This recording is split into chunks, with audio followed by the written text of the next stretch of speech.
Ya saya bisa pahamin itu, pasti Pak Jokowi menempatkan positioning beliau barangkali sebagai pemimpin koalisi partai-partai pemerintahan ya. Dan beliau tidak menganggap lagi Nasdem ini di dalam koalisi pemerintahan untuk sementara ya. Tapi komitmen Nasdem sendiri di pemerintahan? Tetap. Tadi nggak ada pembicaraan soal pamit dari koalisi rencana? Nggak ada. Ya kita udah, kan sudah kita katakan, kita berupaya sedemikian rupa agar konsisten dengan apa yang selalu kita komitkan ya.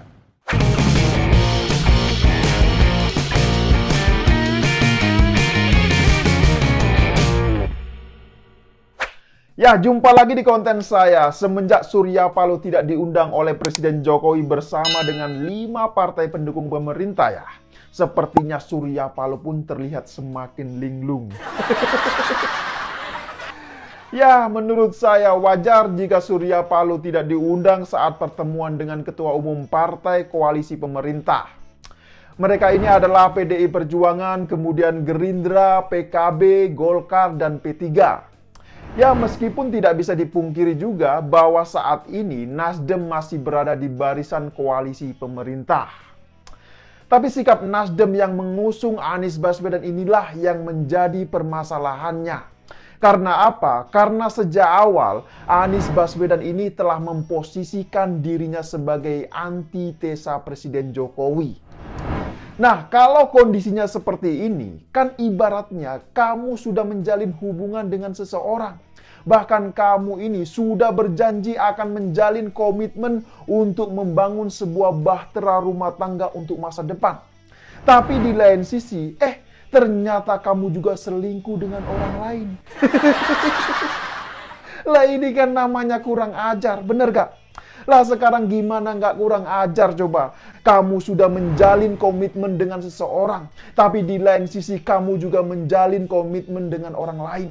Dan parahnya lagi adalah ternyata orang lain itulah yang sering menjelekkan pasanganmu. Nah, apakah yang seperti ini bukan kurang ajar? Ya jelas kurang ajar lah, benar gak? Masa kamu menjalin hubungan dengan orang yang selalu menjelekkan pasanganmu?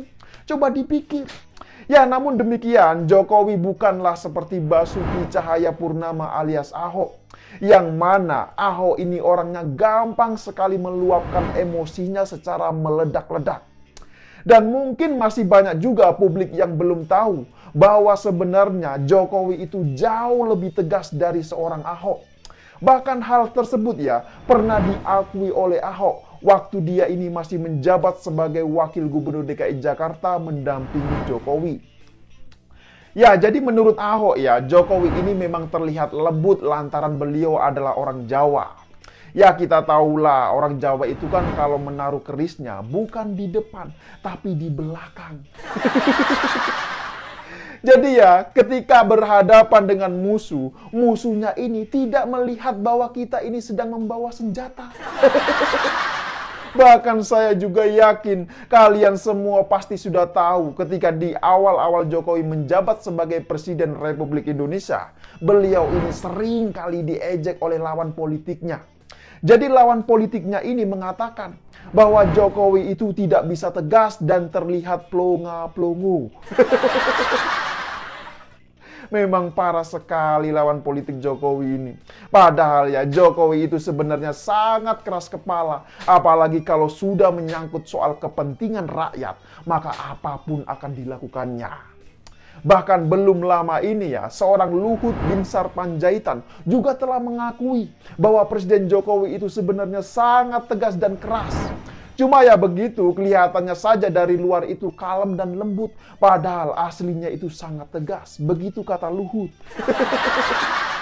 Jadi coba bayangkan saja ya, Luhut pun sampai mengakui seperti itu.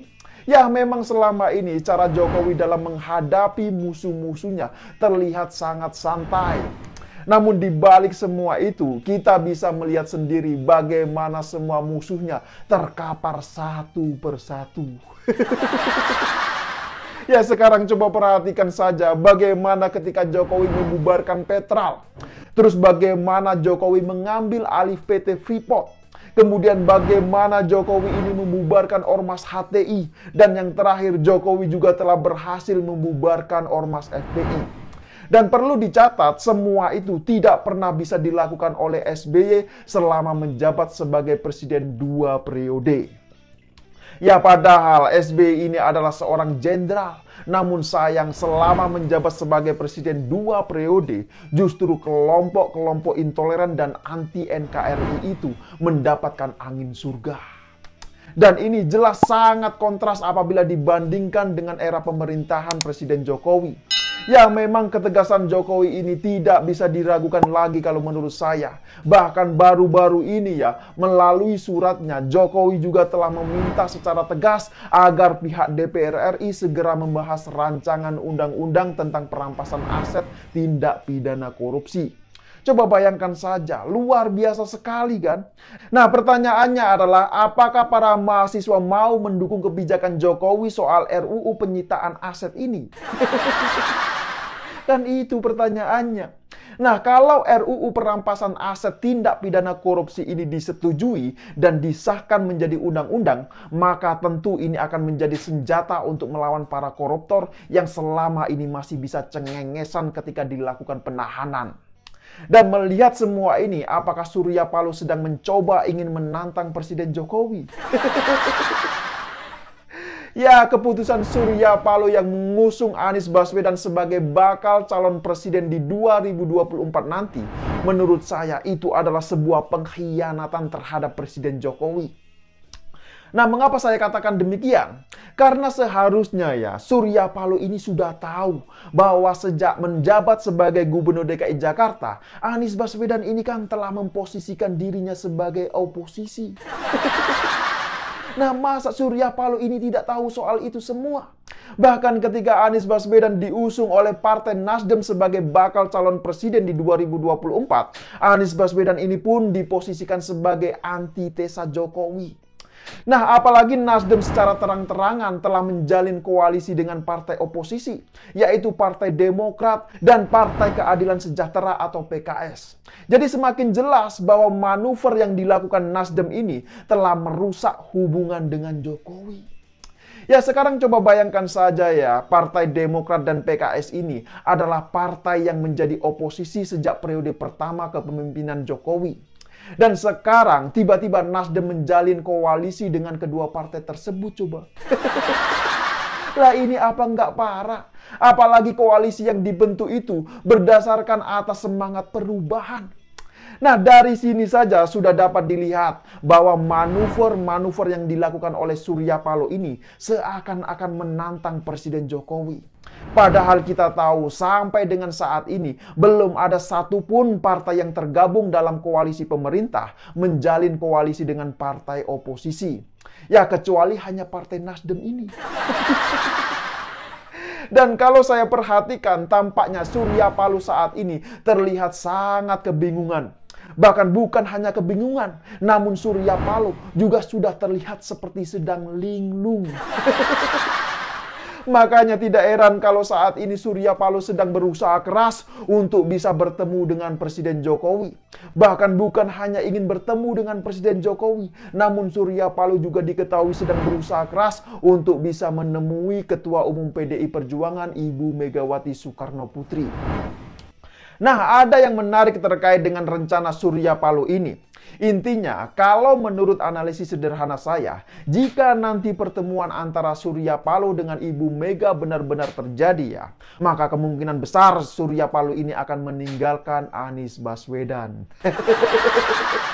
Nah, kalau benar itu yang terjadi, maka sudah hampir bisa dipastikan bahwa Anies Baswedan ujung-ujungnya akan gagal maju sebagai capres di pemilu 2024.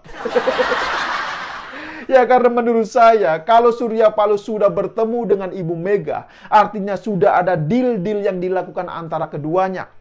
Dan semua itu bisa dilakukan di belakang layar, tanpa sepengetahuan publik.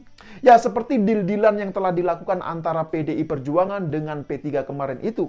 Jadi ya, sebelum P3 memutuskan untuk mengusung Ganjar Pranowo sebagai presiden, tentu P3 sudah melakukan komunikasi politik secara intens dengan PDI Perjuangan.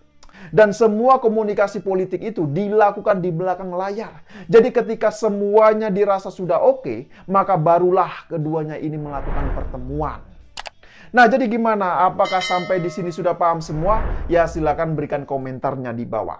Ya, saya pikir itu. Tidak lupa saya ingatkan, jaga terus NKRI. Terima kasih buat yang sudah like dan menonton video ini dari awal hingga akhir. Dan sampai jumpa di episode Okidum selanjutnya.